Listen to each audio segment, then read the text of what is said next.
నమస్తే అండి. నేను మీ రామకృష్ణ హాన్, ఆస్ట్రో న్యూమరాలజిస్ట్.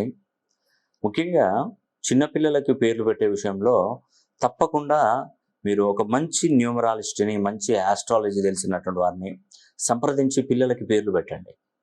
నిజంగా పిల్లలు ఆహ్, ఇప్పటి వరకు కొంతమంది సంతానం లేక చాలా ఇబ్బందులు పడుతున్నారండి.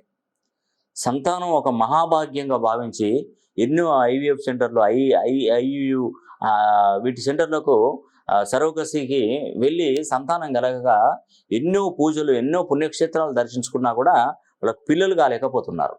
కానీ పిల్లలు మంచిగా చక్కగా జన్మించినటువంటి వారికి వాళ్ళకు సరైన పేరు పెట్టట్లేదు.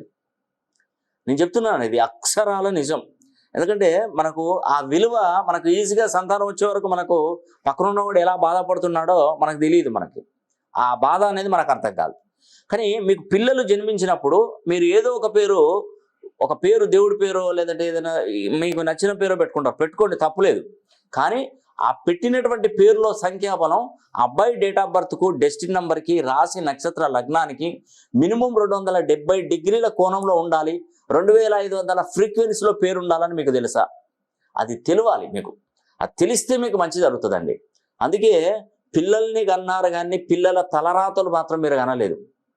ఆ పిల్లల తలరాతను మార్చేది మీరు పెట్టినటువంటి పేరుకే ఆ ప్రాధాన్యత కలుగుతుంది.